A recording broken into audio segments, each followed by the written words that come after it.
See, I am doing something new. Ours is a God of surprises, always wanting to do something new for us.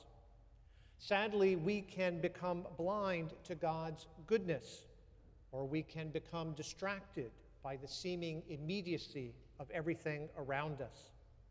In our first reading, the prophet Isaiah is speaking to a people in exile, people who have been uprooted from their homes and enslaved by their Babylonian overlords. In the midst of their despair, Isaiah wants to offer hope. And so he reminds the people of an earlier time when they had been enslaved by the Egyptians. Isaiah reminds them of how God brought them out of Egypt, of how God formed them into his holy people while they were wandering in the desert, of how God brought them to the promised land. The message Isaiah wanted to convey is that just as God rescued his people from the Egyptians, so too he would rescue them from the Babylonians. It is understandable that the people's faith flagged from time to time. But when they reflected on the blessings they had received, on how God had surprised them when all seemed hopeless, they would sing with the psalmist, "The Lord has done great things for us.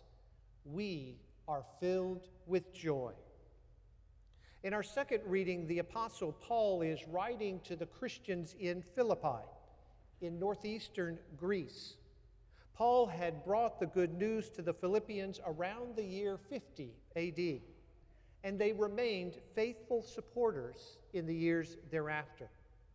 In the passage we heard today, he is writing to them some 5 to 10 years later, while he is in prison, a not uncommon occurrence for Paul.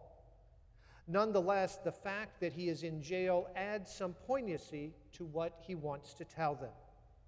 I consider everything as a loss because of the supreme good of knowing Christ Jesus, my Lord. Absolutely nothing matters to Paul other than Jesus.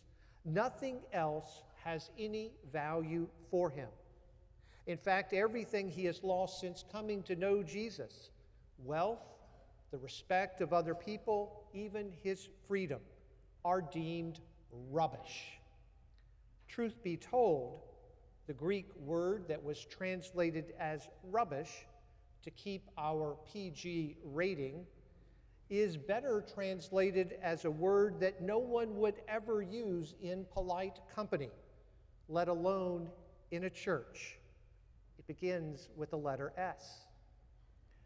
The way Paul sees it, Jesus turned his life upside right.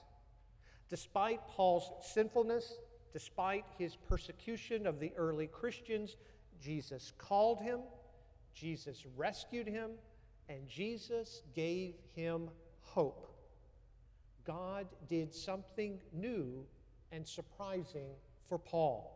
Jesus took a sinner and put him on the path to sainthood. In our gospel reading, we hear about another sinner that Jesus puts on the path to sainthood. It is a story that we can all find ultimately consoling, although we also need to acknowledge the challenging and troubling aspects of the story. While all biblical scholars agree that the story of the woman caught in adultery shows Jesus at his best, many do not believe that it was originally a part of John's gospel, since, among other reasons, it fits so much better with the theology, the style, and the language of Luke. So it is interesting that the church uses this passage as the Cycle C reading for the 5th Sunday of Lent, Cycle C being the year in which we read primarily from Luke. At a more profound level, we need to recognize and to name the disturbing and troubling context of the story.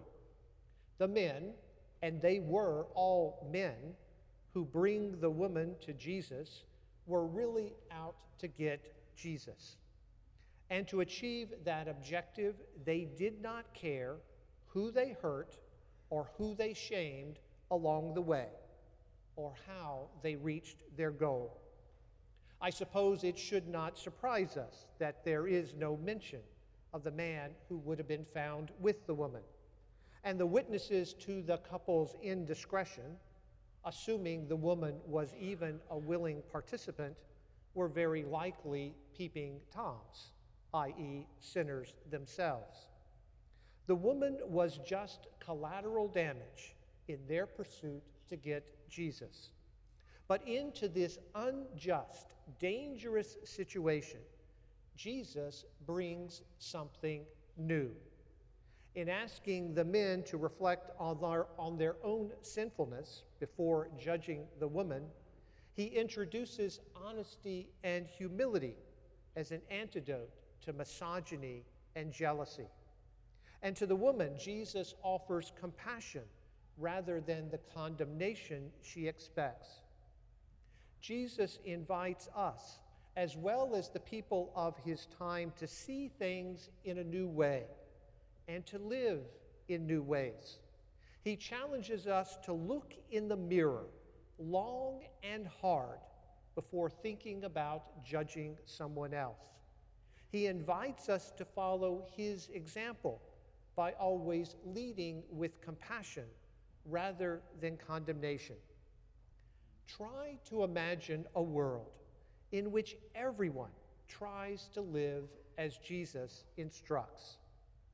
Might that represent something of an improvement over the way things are now? Think of it. A world in which hope and mercy abound, in which we pull each other up rather than drag each other down, in which all of us are on the path to sainthood. We might even find ourselves singing, "The Lord has done great things for us. We are filled with joy."